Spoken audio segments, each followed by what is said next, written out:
Student, this is our next lecture, lecture number 17 for class 12th physics.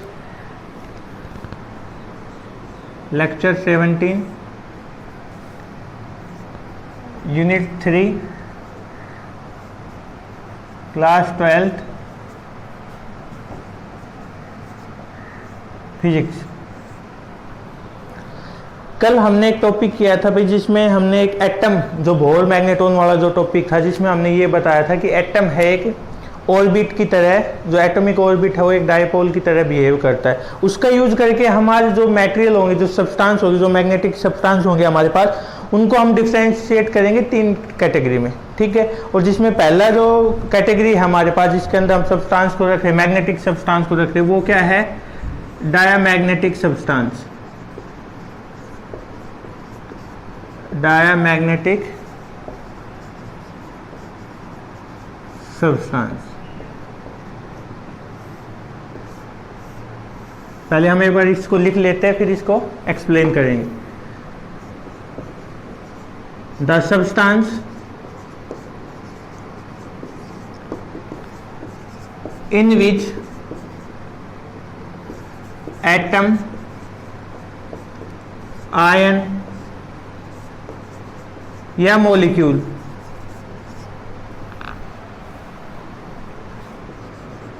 Have zero dipole moment, then substance is called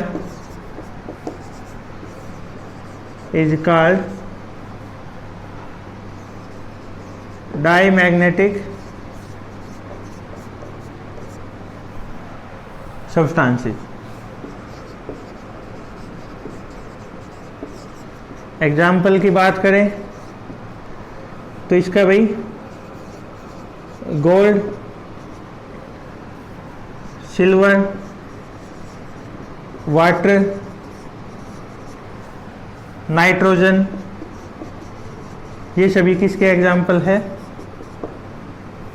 diamagnetic substance के। अब आप कहोगे sir इनका dipole moment कैसे zero होता है? भाई हमने कल पढ़ा था कि यदि कोई एटम है हमारे पास, कोई भी एटम हमने मान लिया, इसमें डाइपोल मोमेंट होगा, वो किसके कारण होगा? इलेक्ट्रॉन जब अपने ऑर्बिट में रिवॉल्व करेगा तो उसके कारण होगा, ठीक है। अब जब हमारा कोई भी, हमने यहाँ पे इलेक्ट्रॉन मान लिया, ये न्यूक्लियस मान लिया, इसके चारों तरफ कोई भी इलेक्ट्रॉन है, वो रिवॉल्व कर रहा है, इलेक्ट्रॉन इसके चारों तरफ रिवॉल्व कर रहा है। जब वो इलेक्ट्रॉन रिवॉल्व करेगा उस टाइम पे क्या देखते हैं हम भाई? और जो इलेक्ट्रॉन है वो 2 तरीके से रिवॉल्व करता है। इलेक्ट्रॉन जब कोई भी एक एक्सिस के चारों तरफ रिवॉल्व करेगा तो उसमें 2 हमारे पास मोमेंटम आएंगे। एक तो होगा ऑर्बिट के कारण, और एक होगा हमारे पास स्पिन के कारण। हमारे पास जो मैग्नेटिक मोमेंट आएगा वो 2 टाइप से आएगा। किस किस के कारण? एक तो उसके ऑर्बिट के कारण, और दूसरा किसके? उसके स्पिन के कारण। जब हमारा जो इलेक्ट्रॉन है वो इस ऑर्बिट में रिवॉल्व कर रहा है, जो इलेक्ट्रॉन हमारा जब वो इस ऑर्बिट में रिवॉल्व कर रहा है, उस टाइम पे हम क्या देखते हैं कि जो हमारे पास, जो हमने कल पढ़ा था, ऑर्बिट के केस को हमने कल पढ़ा था, उस टाइम पे जो हमारे पास मैग्नेटिक मूवमेंट आता है वो कौन सा होता है भाई? वहां पे जो मैग्नेटिक मूवमेंट आएगा वो ऑर्बिट वाला होगा, ऑर्बिटल मैग्नेटिक मूवमेंट हम उसको बोल सकते हैं, ठीक है। और दूसरा हमारे पास कौन सा आएगा? जब वो अपने खुद के एक्सिस के चारों तरफ घूम रहा है। भाई जैसे हम यदि अर्थ के केस में बात करें, अर्थ 2 तरीके से घूमती है। एक तो सन के चारों तरफ घूम रही है, जिसे सीजन बनते, भाई गर्मी, सर्दी, बरसात, सीजन जिसको हम बोलते। कब बनते हैं ये? जब वो अपने सन के चारों तरफ घूम रही है, ठीक। और जब वो अपने एक्सिस के चारों तरफ घूम रही है, जब डे और नाइट बनते, दिन रात जिससे बनते, ठीक। उसी तरीके से जब हमारा जो इलेक्ट्रॉन है वो ऑर्बिट में घूमेगा, जब वो ऑर्बिट में रिवॉल्व कर रहा है, उस टाइम पे ऑर्बिटल मैग्नेटिक मूवमेंट आएगा। और जब हमारा वो इलेक्ट्रॉन है अपने एक्सिस के चारों तरफ घूम रहा है, उस टाइम पे क्या आएगा? स्पिन मैग्नेटिक मूवमेंट आएगा। और डायमैग्नेटिक केस में क्या होता है? ये दोनों की वैल्यू इक्वल हो जाती है। जब हमारे पास भाई दोनों है वो इक्वल हो जाएंगे, मैग्नेटिक भी, सॉरी स्पिन भी और ऑर्बिट वाला भी। उस टाइम पे हम क्या देखते हैं, दोनों एक दूसरे को कैंसिल आउट कर देंगे। दो चीजें दोनों अपोजिट है, दोनों इक्वल है, तो एक दूसरे को कैंसिल कर देंगे, तो नेट जो हमारे पास वैल्यू आएगी मैग्नेटिक मोमेंट की वो क्या होती है, 0। इसलिए डायमैग्नेटिक सब्सटेंस में जो मैग्नेटिक मोमेंट होता है वो क्या होता है, 0। चलो इसको लिख लेते हैं अभी।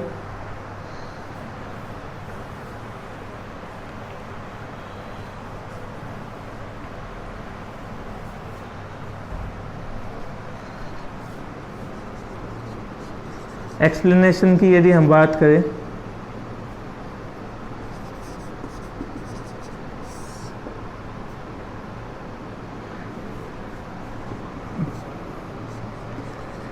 in an atom the magnetic moment, the magnetic dipole moment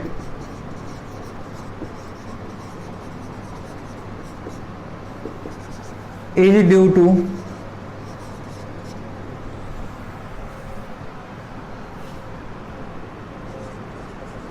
orbital motion of electron in its orbit, and we also know that electron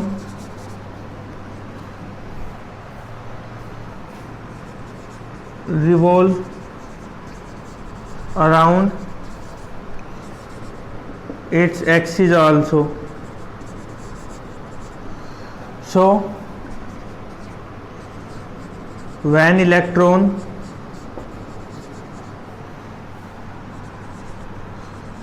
revolve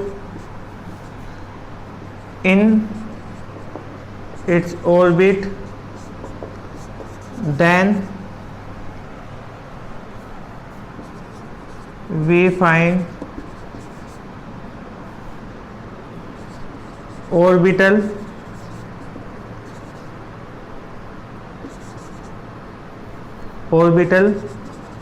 magnetic dipole moment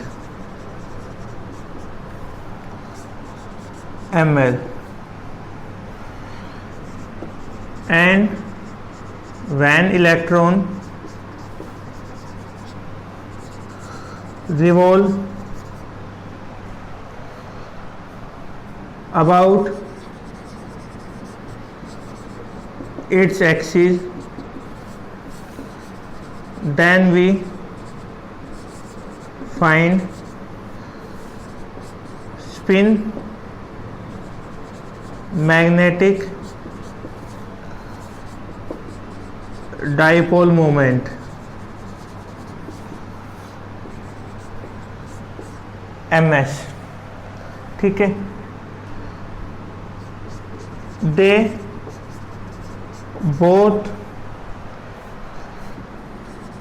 are equal for diamagnetic substance, so they cancel each other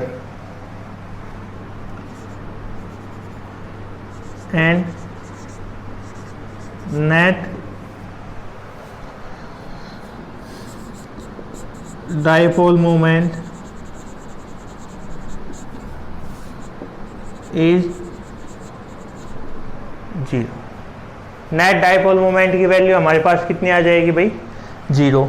इसमें हमने क्या पढ़ा है कि हमने कोई भी एक सब्सटेंस मान ले, उसके यदि मैग्नेटिक डाइपोल मोमेंट 0 है तो मैग्नेटिक सब्सटेंस की कैटेगरी में कौन से में रखेंगे उसको हम भाई, डायमैग्नेटिक सब्सटेंस में। डायमैग्नेटिक में क्यों रखेंगे, क्योंकि हमें पता है कि डायमैग्नेटिक सब्सटेंस के केस में जो स्पिन और मैग्नेटिक मोमेंट है और जो ऑर्बिटल मैग्नेटिक मोमेंट है दोनों की वैल्यू इक्वल होती है और दोनों एक दूसरे को कैंसिल आउट कर देते, तो net magnetic field magnetic moment हमारे पास कितना होता है, 0। इसलिए हम क्या कहते हैं, इनका मैग्नेटिक मोमेंट क्या होगा, 0। अब इसकी कुछ प्रॉपर्टीज और है भाई, जिससे हम फाइंड आउट कर सकते हैं कि जो हमारे पास गिवन सब्सटेंस है वो कौन सी कैटेगरी में आएगा, वो डायमैग्नेटिक सब्सटेंस होगा या नहीं होगा। देखते हैं वो क्या है।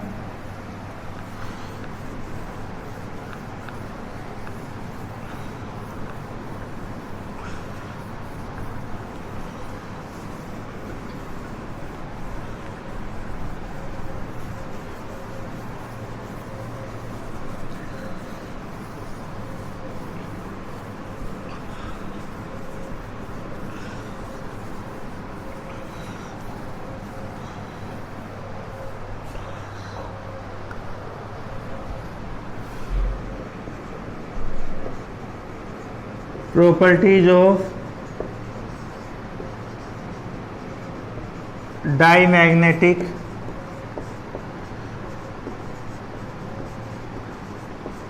Substance.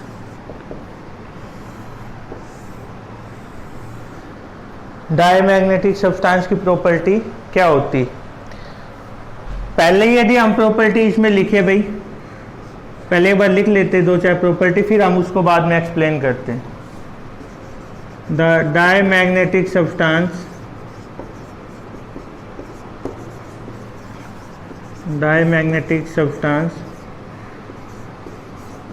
get magnetized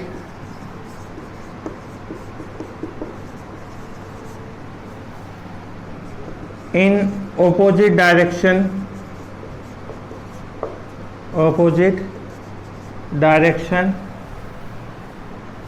of applied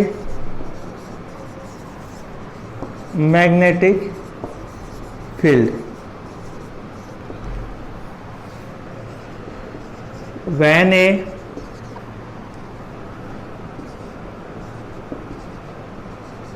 diamagnetic bar magnet is placed in a magnetic field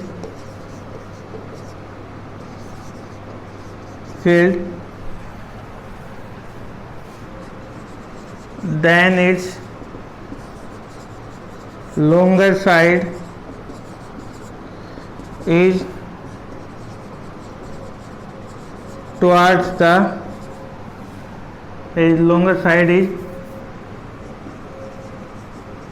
perpendicular to the direction of magnetic field। इसका मतलब क्या हुआ भाई कि इस तरीके से कोई मैग्नेटिक फील्ड है हमारे पास और उसमें हमने कोई भी बार मैग्नेट रख दिया तो वो इस तरीके से होगा, ठीक है। इसका जो लॉन्गर साइड है वो इस डायरेक्शन के परपेंडिकुलर होगी।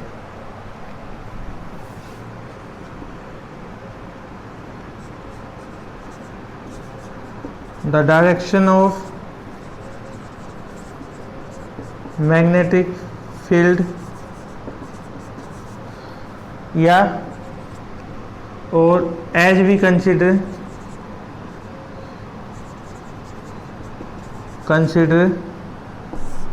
ये अलग है भाई, इसको अलग रखना।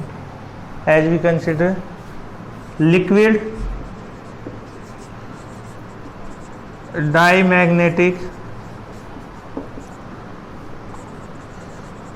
substance then they move from stronger to weaker field। कैसे होगा भाई, इधर दो डायग्राम बना देते हम, एक तो ये वाला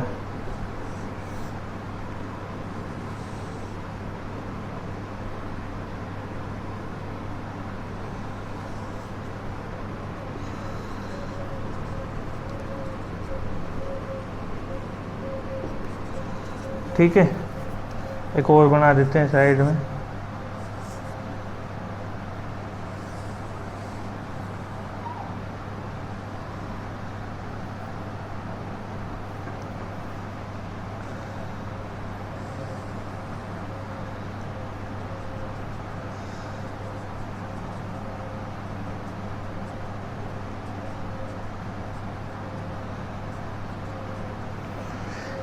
इसके चलो इसको बाद में ही समझाएंगे, अभी लिख लेते हैं।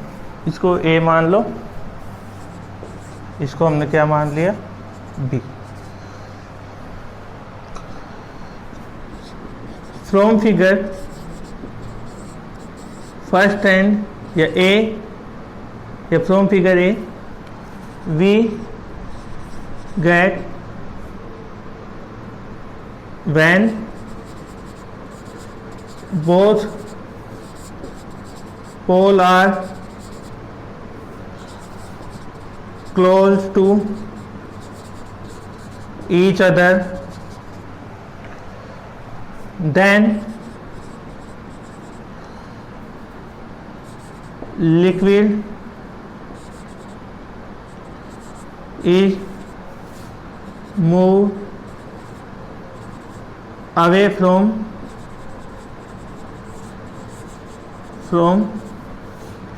middle and get maximum away from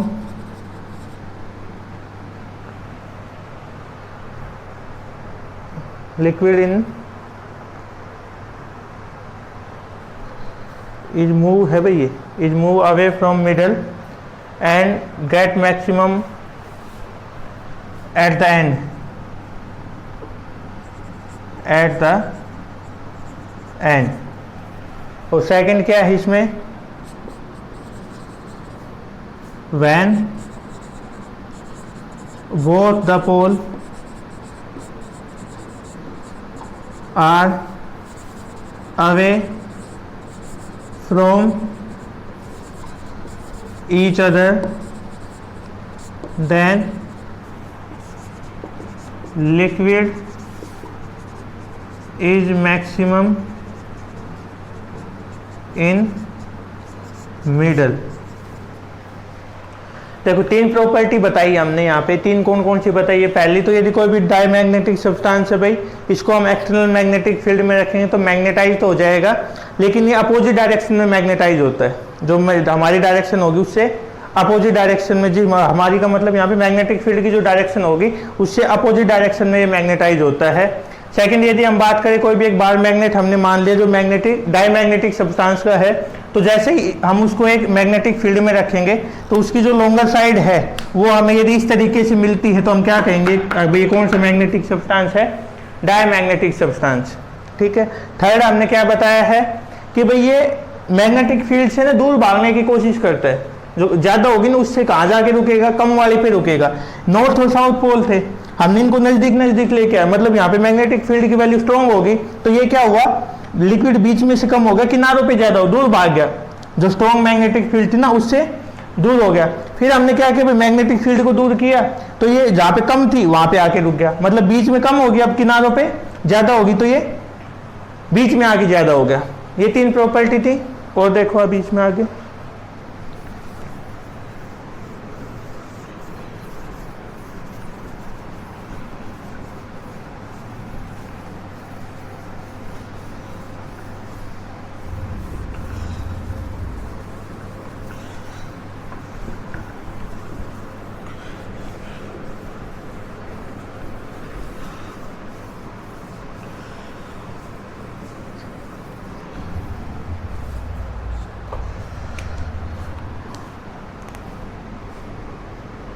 fourth हमारे पास,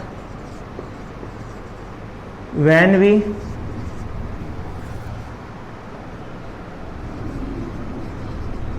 place a diamagnetic liquid in a U-tube, then the level of YouTube become down. ठीक है, ये कैसे होगा भाई? इसको एक यू शेप में ट्यूब होती है भाई हमारे पास, जिसको नॉर्मली हमने देखा होगा ना आप लोगों ने, लेवल पाइप की तरीके से होती है इस तरीके। यूट्यूब का मतलब यू शेप की है भाई। यहाँ पे यूट्यूब वो नहीं जहाँ पे आप ये वीडियो देख रहे हो, उस यूट्यूब की बात नहीं कर रहे, यू शेप में होती है इस तरीके से। इसमें क्या होता है, शुरू में बराबर होती, तो लिक्विड होगा वो ऐसे आपको बराबर मिलेगा। इसमें हमने एक डायमैग्नेटिक लिक्विड डाल रखा है। ठीक है, इस तरीके से इसको थोड़ा खाली करो, यहाँ तक करो।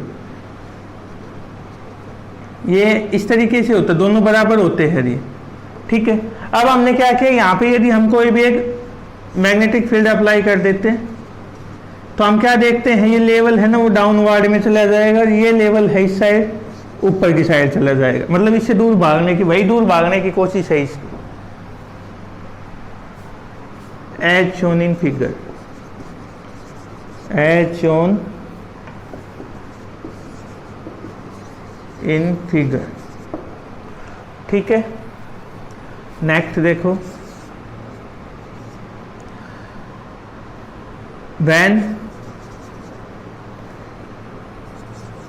we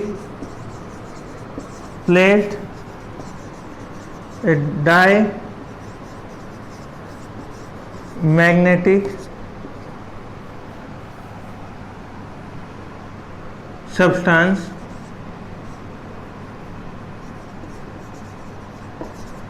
in external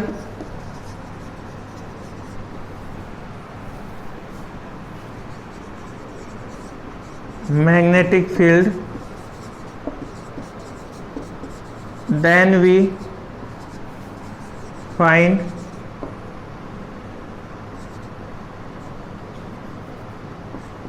that magnetic field line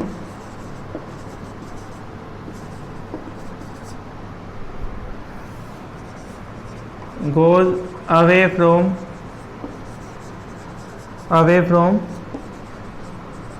the substance as shown in figure। मतलब भाई जैसे इस तरीके से हम मान रहे हैं कि नॉर्थ पोल और ये साउथ पोल, यहाँ पे हमने कोई भी एक सब्सटेंस रख दिया इसका। अब यहाँ से जो मैग्नेटिक फील्ड लाइन जा रही है वो क्या देखते हैं, वो इससे दूर जाने की कोशिश करती, एक आधी अंदर से भी जा सकते, लेकिन मोस्टली क्या है वो इस तरीके से जाएंगे इससे दूर। अब भाई बाहर की मैग्नेटिक फील्ड है वो बी नोट है, अंदर की हमने क्या मान ली बी। तो यहाँ से हमें क्या दिख गया कि बी जो मैग्नेटिक फील्ड है जो बाहर वाली है वो ज़्यादा है as compared to internal magnetic field. या फिर हम बात करें कि जो बी वाली है वो कम है किससे, बी नोट से। तो जो बी बाई बी नोट की वैल्यू होगी यदि हम निकालें वो क्या हो गया हमारे पास, ये रिजल्ट आ जाएगा। भाई बी की वैल्यू कम होगी ना, अंदर जो मैग्नेटिक फील्ड है उसकी वैल्यू कम है as compared to external magnetic field. दोनों साइड हमने बी नोट से डिवाइड कर दिया, तो ये रिजल्ट आ गया हमारे पास कि ये वैल्यू क्या है, ये जो रेशियो है 1 से कम है। ठीक है, नेक्स्ट यदि हम बात करें relative permeability of diamagnetic substance is less than 1। क्यों होती है भाई लेस देन 1? अब रिलेटिव परमिबिलिटी कल हमने पढ़े थी, mu R is equal to B by B naught. यदि ये वैल्यू हमारे पास 1 से कम है तो म्यू आर की वैल्यू भी क्या हो जाएगी, कम। ठीक है, ये हमने इससे पहले वाले में बताया ना यहाँ पे, कि B by B naught is less than 1, तो mu R is also less than 1। Last यदि हम बात करें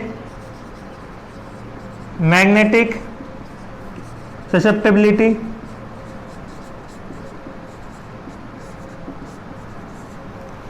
of diamagnetic substance is negative. ये क्या होती है हमारे पास भाई? नेगेटिव। क्यों होती है? हमने कल एक रिलेशन पढ़ा था, mu R is equal to psi M plus 1, ये पढ़ा था, और यहाँ से ये वैल्यू निकालें तो म्यू आर -1 हो जाएगा हमारे पास। अब ये वैल्यू है, ये लेस देन 1 है, ये वैल्यू है if mu R is less than 1, तो ये क्या बचेगा हमारे पास? नेगेटिव। क्या बचेगा ये भाई? इसमें यहाँ पे कुछ वैल्यू पुट कर रहे हैं, वो जी 1 से यदि कम है, सपोज करो वो 0.5 है, तो आंसर कितना है हमारे पास? -0.5 ही तो बचेगा। यदि ये 0.4 है तो आंसर कितना है? -0.6। तो ये कुछ प्रॉपर्टी थी भाई, जिसमें लास्ट वाली दो आपके लिए सबसे इंपॉर्टेंट है, ये आपको याद रखनी है, ठीक है। फिर भी मैं एक बार आपको रिवाइज करवा देता हूँ कि हमने कौन कौन सी प्रॉपर्टी पढ़ी है इसकी। पहले हमने क्या पढ़ी है कि यदि हम एक मैग्नेटिक फील्ड, मैग्नेटाइज की जो मैग्नेटाइजेशन होगी इसकी, वो अपोजिट डायरेक्शन में होगी मैग्नेटिक फील्ड की। उसके बाद हमने क्या पढ़ा था इसके अंदर कि यदि एक बार मैग्नेट हम मान के चलते, उसको जब प्लेस करेंगे वो परपेंडिकुलर डायरेक्शन में होगा। नेक्स्ट हमने क्या बताया इसके अंदर कि स्ट्रॉन्गर टू वीकर मूव करेगा, जहाँ पे मैग्नेटिक फील्ड ज़्यादा होगी उससे दूर भागने की कोशिश करेगा ये हमेशा। नेक्स्ट हमने देखा इसके अंदर यदि यू शेप जो ट्यूब हमारी उसके अंदर प्लेस किया, तो वो भी ये जो ये आपका इससे दूर जाने, इससे लेवल है वो नीचे जाने की कोशिश करेगा। नेक्स्ट ये हमारे पास कि मैग्नेटिक फील्ड में रखेंगे तो इससे दूर भागती मैग्नेटिक फील्ड लाइंस की भी डायरेक्शन होगी वो ज़्यादा अवे होगी, इसलिए एक्सटर्नल मैग्नेटिक फील्ड की वैल्यू ज़्यादा है, इंटरनल की क्या हो जाएगी? कम, और दोनों की वैल्यू लेस देन 1 होगी। इसका आंसर रिलेटिव परमेबिलिटी की वैल्यू भी इस केस में क्या होती है? लेस देन 1, और मैग्नेटिक ससेप्टिबिलिटी की वैल्यू इस केस में क्या होगी? नेगेटिव। ठीक है, ये था आपके पास कौन सा? Diamagnetic substance. नेक्स्ट देखो अभी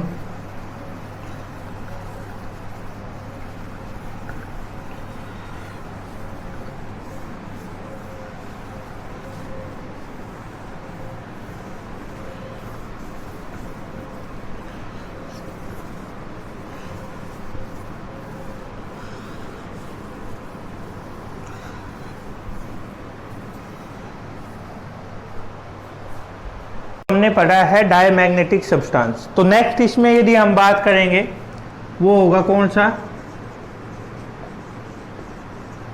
paramagnetic substance.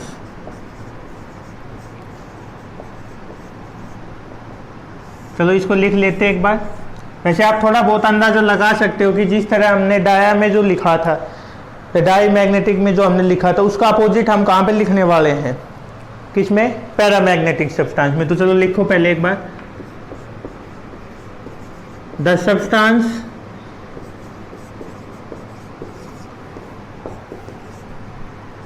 in which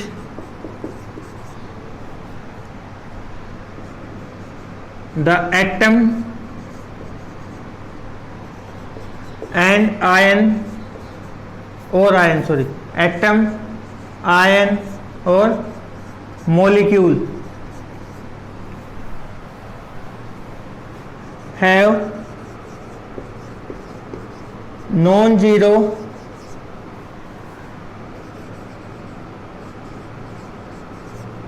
dipole moment, then these are called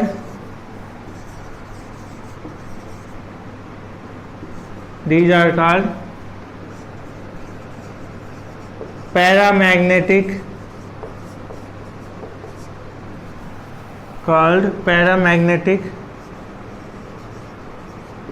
substance। Example की यदि हम बात करें भाई इसके अंदर, तो ऑक्सीजन, लिथियम,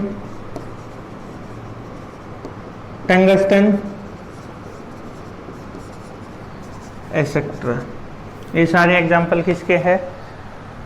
पैरामैग्नेटिक सब्सटेंस के। अब बात आती है भाई इसमें नॉन जीरो कैसे हो गया, तो उसको समझाने के लिए मैं आपको कुछ चीज़ें पहले बता देता हूँ कि भाई इसमें भी नॉन जीरो जो वैल्यू आएगी हमारे पास, वो नॉन जीरो केवल उसी टाइम पे आएगी जब हमारे पास बाहर से कोई भी मैग्नेटिक फील्ड अप्लाई हो रही है। यदि हम बाहर से कोई भी मैग्नेटिक फील्ड अप्लाई नहीं करते इसके केस में, तो हम क्या देखेंगे कि जो वैल्यू हमारे पास, क्या जो डाइपोल मोमेंट की जो वैल्यू है वो जीरो आएगी। क्यों होती है? सपोज करो भाई एक हमने इसमें कुछ हैं, जब हमारे पास क्या है एक्सटर्नल मैग्नेटिक फील्ड की वैल्यू क्या है, बाहर से कोई भी मैग्नेटिक फील्ड अप्लाई नहीं हो रही है, तो हम क्या देखते हैं, ये पार्टिकल है वो रैंडमली डिस्ट्रीब्यूटेड है, रैंडमली है, कोई कहीं पे जा रहा है, इनकी डायरेक्शन कोई भी डिफाइन नहीं, इस तरीके से। ठीक है, मतलब कोई भी पर्टिकुलर डायरेक्शन नहीं है, तो सबका डाइपोल मोमेंट क्या हो गया, बराबर है। डायरेक्शन कोई भी नहीं है तो सब क्या कर देंगे, एक दूसरे को कैंसिल आउट करेंगे। मतलब यदि ये यहाँ पे है तो ऐसे ही हमें कोई यहाँ पे मिल जाएगा, वो इससे सेम अपोजिट डायरेक्शन में जा रहा है, तो उसका अपोजिट डायरेक्शन में मैग्नेटिक मूवमेंट हो गया, मैग्नेटिक डाइपोल मूवमेंट हो गया। तो वो दोनों एक दूसरे को क्या करेंगे, जीरो कर देंगे। मतलब डायरेक्शन नहीं होने के कारण, रैंडमली डायरेक्शन होने के कारण जो नेट मैग्नेटिक फील्ड है हमारे, मैग्नेटिक डाइपोल मोमेंट है, उसकी वैल्यू क्या आ रही है, जीरो। लेकिन जब हम क्या देखते हैं कि हमने मैग्नेटिक फील्ड अप्लाई कर दी, तो ये पर्टिकुलर एक शेप में अरेंज हो जाते हैं, और इस केस में हमारी जो वैल्यू होगी, जो मैग्नेटिक मोमेंट की जो वैल्यू होगी, वो नॉन जीरो होगी जब हमारे पास भाई मैग्नेटिक फील्ड की वैल्यू भी क्या होती है, नॉन जीरो। तो ही डाइपोल मोमेंट की वैल्यू नॉन जीरो आएगी। अदरवाइज वैल्यू जीरो है तो मैग्नेटिक डाइपोल मोमेंट की वैल्यू भी क्या होगी, जीरो, क्योंकि इनकी रैंडमली डायरेक्शन है, एक जिस डायरेक्शन में जा रहा है आपको उसके अपोजिट डायरेक्शन में कोई दूसरा मिल जाएगा जो इसकी जो वैल्यू उसको कैंसिल कर देगा। ठीक है, अब इसमें भी एक केस और है कि यदि हम टेम्परेचर बढ़ाएंगे, यदि हमारा टेम्परेचर इंक्रीज होता है इस केस में, उस टाइम भी जो मैग्नेटिक डाइपोल मोमेंट की वैल्यू है वो डिक्रीज होगी। मैग्नेटिक डाइपोल मोमेंट की वैल्यू डिक्रीज क्यों होगी भाई, सपोज करो हमने यहाँ पे टेम्परेचर बढ़ा दिया, टेम्परेचर बढ़ाएंगे तो जो हमारे पास इलेक्ट्रॉन थे, कोई भी पार्टिकल था, उसकी जो स्पीड है, थर्मल जो वेलोसिटी, थर्मल एनर्जी इंक्रीज होगी। थर्मल एनर्जी होती क्या है भाई, जो एनर्जी हमारे पास किसके कारण होती है, टेम्परेचर के कारण जो एनर्जी आती है वो इंक्रीज हो जाएगी। अब आप जा रहे हो, आपके पीछे पीछे कोई लेके जा रहा है, आपको कोई साथ लेके जा रहा है, या फिर आप ये मान के चलो आप यहाँ पे पानी है, इसके अंदर आप पानी की डायरेक्शन में स्विमिंग कर रहे हो। ठीक है, जैसे ही आपकी ताकत है वो पानी की स्पीड से ज्यादा होगी, तो आप क्या इसके फ्लो के साथ जाओगे, नहीं, आप अपनी चलाने की सोचोगे कि मैं अपने हिसाब से चलूं।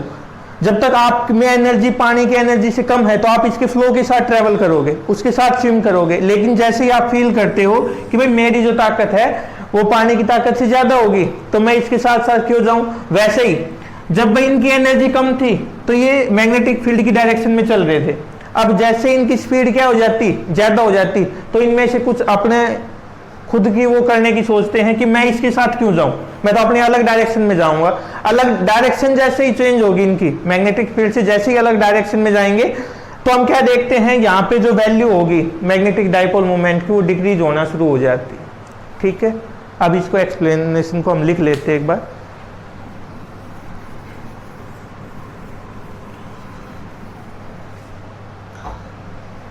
ऊपर वाला भी रब कर देते हैं ना।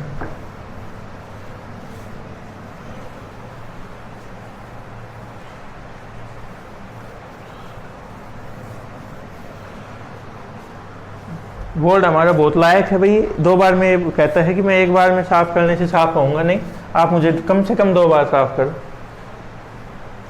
तब जाके मैं कहीं काम करने लायक बनने वाला हूं। एक्सप्लेनेशन लिख लो इसकी।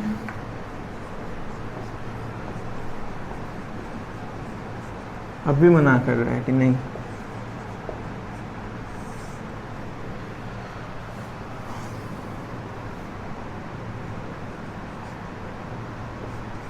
for paramagnetic substance when there is no magnetic field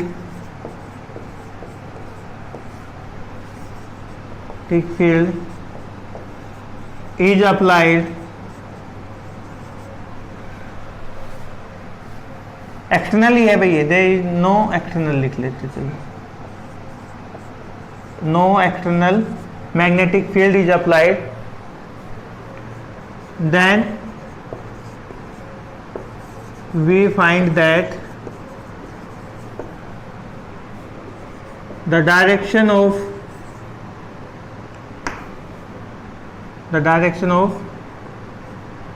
particle, yes, molecule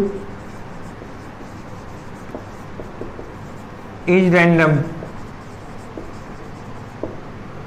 कि उनकी डायरेक्शन कैसी होती भाई वहां पे, random, and they try to cancel the effect of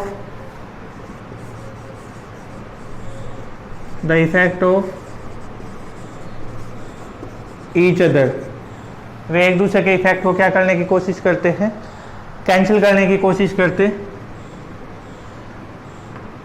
as shown in figure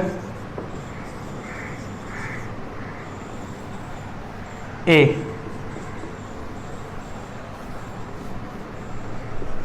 When we applied an external magnetic field,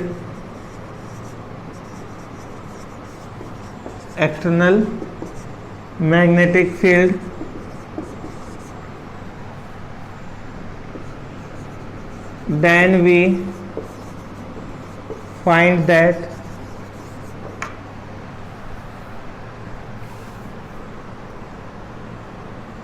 the molecule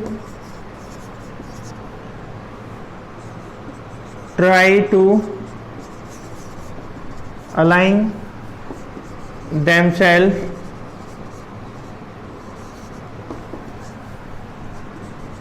in the direction of magnetic field,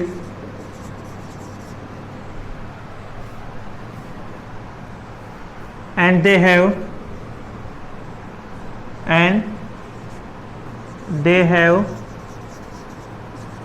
a non-zero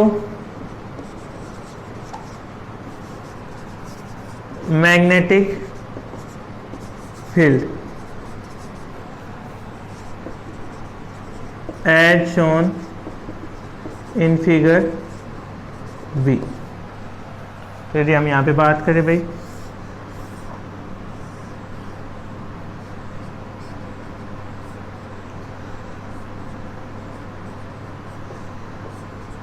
तो ये जब random direction है, तो ये random direction कब है, जब external magnetic field क्या है हमारे पास, जीरो, और यदि हम बात करें हमारे पास जब मैग्नेटिक फील्ड है उसकी value not equal to zero है, तो ये पर्टिकुलर खुद को एक शेप में अरेंज कर लेंगे।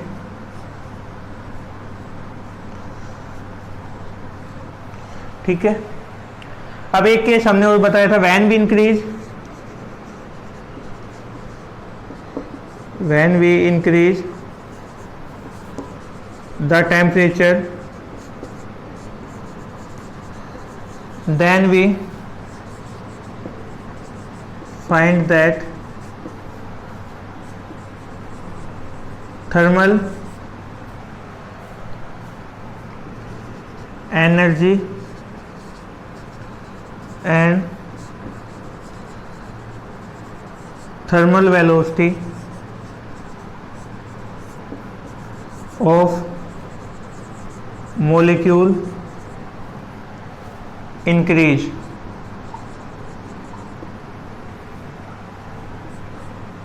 they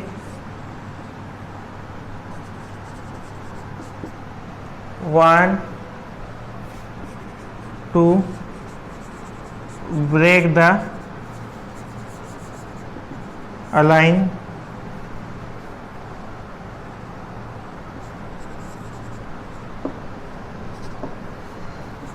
with the direction of magnetic field, with the direction of magnetic field. So dipole moment decrease. इसका हम आगे एक प्रॉपर्टी में भी, इसको भी जो लास्ट वाला हमने लिखा है इसको एक प्रॉपर्टी में भी बताने वाले हैं। उससे पहले भी हमने एक बार इसका जिक्र कर दिया है। तो ये था भाई कि जब हम बाहर से कोई भी मैग्नेटिक फील्ड की वैल्यू अप्लाई नहीं करेंगे उस टाइम पे हमारे पास जीरो होगी। यदि हमने कोई अप्लाई कर दी तो वैल्यू नॉन जीरो आएगी, और यदि टेम्परेचर को बढ़ाएंगे तो भी वैल्यू क्या होती चली जाएगी हमारी, डिक्रीज। ठीक है, तो ये था। अब इसकी भी प्रॉपर्टी लिख लेते हैं एक बार कुछ।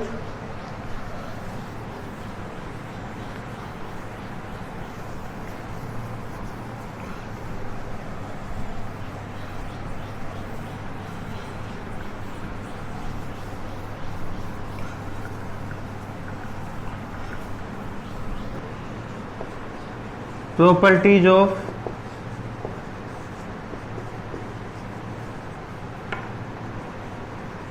paramagnetic substance।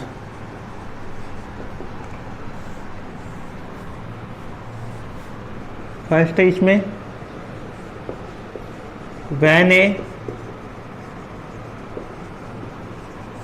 paramagnetic substance is placed in a magnetic field,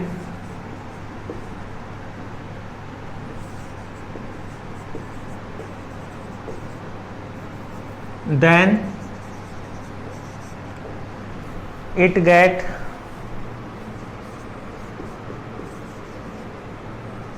feebly magnetized in the direction of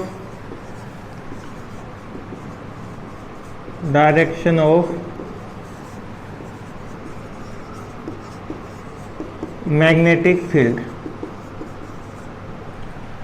ठीक है। सेकंड यदि हम बात करें, when a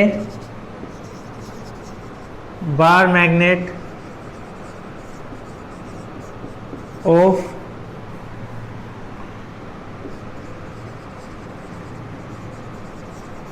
paramagnet substance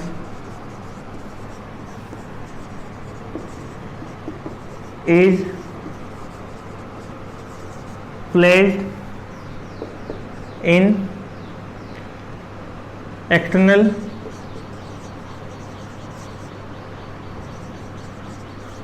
magnetic field,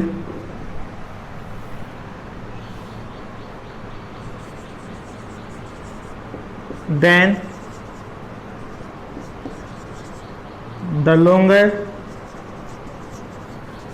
side is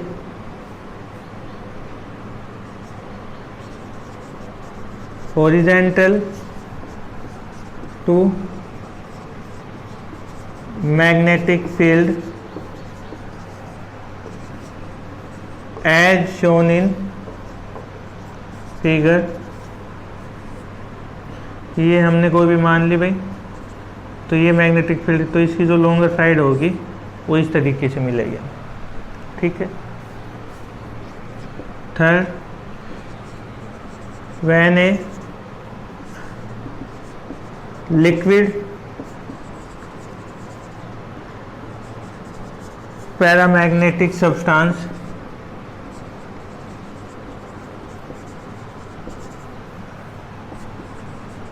placed in a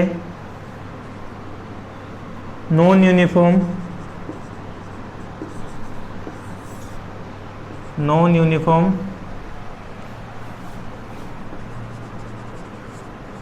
magnetic field, then it have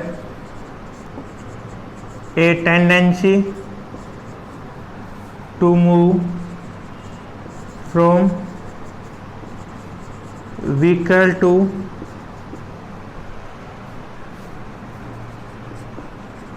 stronger magnetic field, कि उस time पे क्या होगा भाई, जो हमारा किस साइड किस डायरेक्शन में ज़्यादा मूव करने की कोशिश करेगा वो weaker to stronger. From figure A we find that when both poles are close to each other, then the magnetic field then liquid rays as shown from in middle and decrease its value the level at the ends। इसमें क्या होगा भाई, जैसे हम यदि diagram की बात करें तो यदि हमारे पास पोल दोनों नज़दीक नज़दीक है तो उस टाइम पे हम क्या देखते हैं कि जो लेवल है वो बीच में से ज़्यादा मिलेगा एज कंपेयर टू एंड्स। और यदि हम बात करें इसको दूर दूर करने की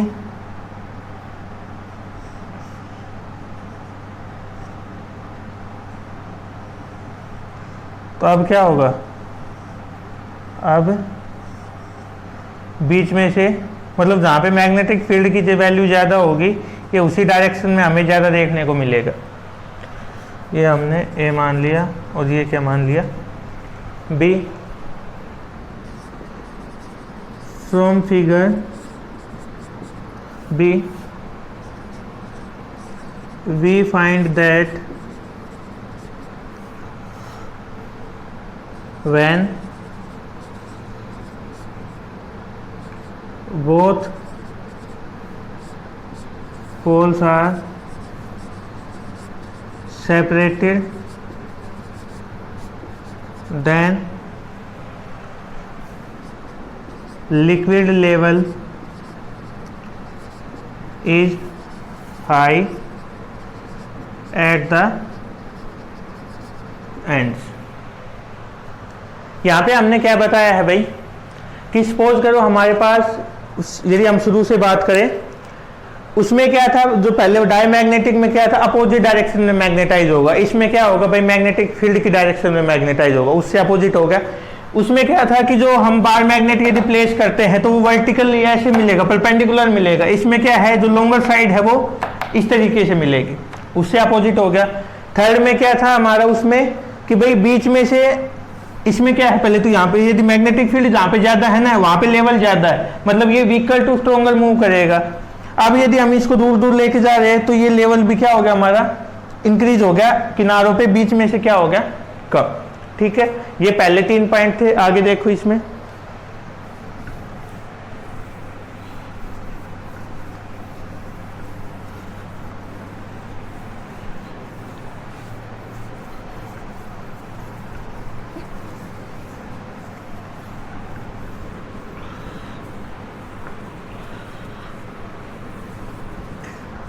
बिल्कुल दोनों यदि आप देखो तो रिलेट करते हैं। यदि आप एक दोनों में से कोई भी एक यदि आप याद करते हो तो दूसरा आपको ऑटोमेटिक याद हो जाएगा, ज़्यादा दिक्कत आने वाली नहीं है इसमें। ठीक है, तो यदि हम थर्ड पॉइंट पे बात कर, फोर्थ पॉइंट पे चले तो उसमें हमने कौन सा लिखवाया था भाई, यदि ध्यान हो तो हमने यूट्यूब वाला लिखवाया था। क्या, इफ वी कंसिडर या if we put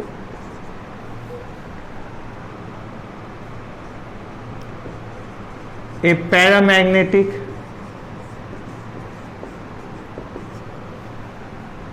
liquid in a uniform magnetic, एक सेकेंड भाई, liquid in U tube then the level of liquid increase as shown in figure. इसमें क्या बताया हमने भाई, वही कि जब हम मैग्नेटिक फील्ड अप्लाई कर रहे हैं उस टाइम पे हम क्या देखते हैं,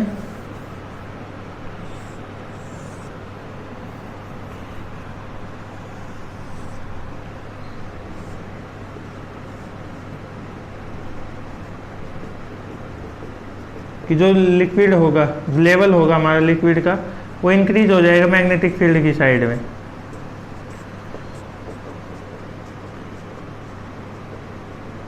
इस साइड से नीचे जाएगा, इस साइड से ऊपर चला जाएगा। ठीक है, next point,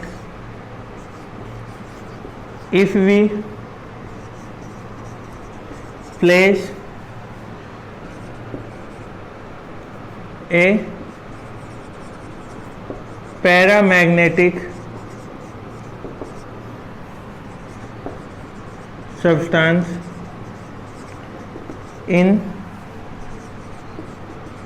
external magnetic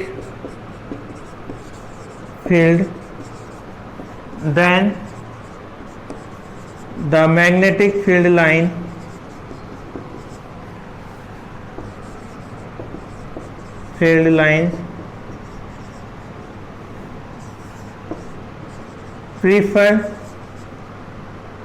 prefer to pass inside the substance as compared to, या in spite of substance, in spite of passing through air।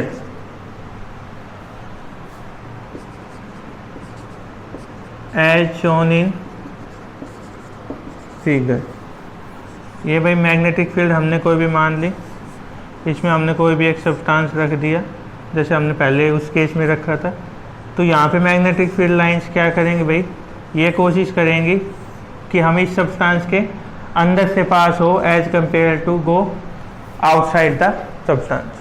ठीक है, नेक्स्ट यदि हम बात, यहाँ से क्या पता चला, बी नोट और बी, तो किसकी वैल्यू ज़्यादा है भाई, B is greater than B naught और B naught is greater than B. ठीक है, यह आएगा हमारे पास। यहाँ से एक रिजल्ट और निकाल सकते हैं, sorry, B by B naught is greater than 1। Next point, relative permeability is positive for paramagnetic substance as mu r is equal to b by b naught is greater than 1। भाई ये value greater than 1 है, so mu R is also greater than 1, तो हमारे पास जो result आएगा वो कैसा होगा, पॉजिटिव। ठीक है, next,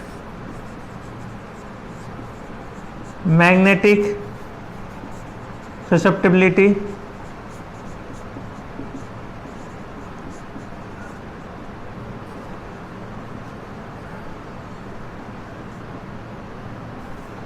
is positive for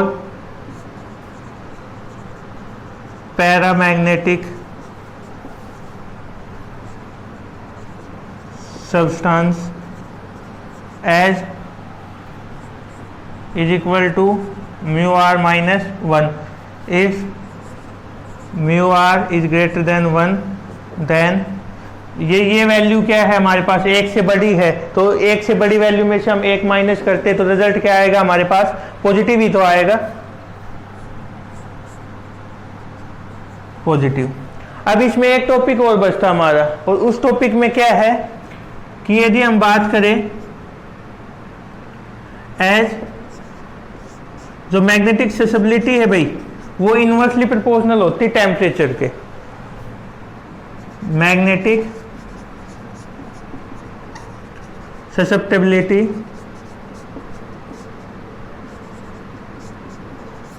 is inversely proportional to temperature. As we increase the temperature, magnetic susceptibility क्या हो जाएगी भाई, डिक्रीज, ये वैल्यू डिक्रीज होगी, और इसको हम लिख सकते हैं भाई is equal to C by T, और ये होती है हमारे पास Curie law. Magnetic susceptibility is equal to C by T, इसको हम क्या बोलते हैं, क्यूरी लॉ भी बोल सकते हैं इसको। ठीक है, ये था हमारा आज का लेक्चर। अब ये लास्ट वाली प्रॉपर्टी दोबारा बता देता हूँ, वैसे हमने पहले वाले में कर ली थी कि जैसे ही यहाँ से पास होगी तो लेवल हाई हो जाएगा, मैग्नेटिक फील्ड लाइन में इसको रखते हैं तो वो कोशिश करते हैं कि इसके अंदर से पास हो एज कम्पेयर टू बाहर, तो इसमें मैग्नेटिक फील्ड बाहर कम मिलेगी, अंदर ज़्यादा होगी, ये वैल्यू ग्रेटर देन 1 आ गया हमारे पास। अब यदि हम बात करें रिलेटिव परमेबिलिटी, तो ये वैल्यू 1 से ज़्यादा है तो ये वाली वैल्यू भी क्या हो गया हमारी, 1 से ज़्यादा आएगी, ऑब्वियस सी बात है। और हमें ये रिलेशन पता है, ये रिलेशन हमें पता है, हालांकि पढ़ा तो ये था mu R is equal to M plus 1, लेकिन यहाँ पे इसकी वैल्यू हमें फाइंड आउट करनी भाई। यदि म्यू आर की वैल्यू हमारे पास ज़्यादा है 1 से, तो ये वैल्यू भी क्या आएगी, पॉजिटिव आएगी हमारे पास।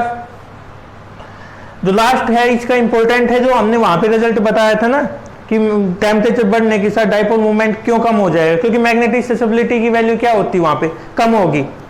मैग्नेटिक ससेसिबिलिटी इनवर्सली प्रोपोर्शनल होगी टेम्परेचर को, इसको हम क्या बोलते हैं, क्यूरी लॉ भी बोलते हैं। ठीक है, ये था हमारा आज का टॉपिक। इसके बाद इसमें एक और बचता है, वो नेक्स्ट लेक्चर में करेंगे। Thank you.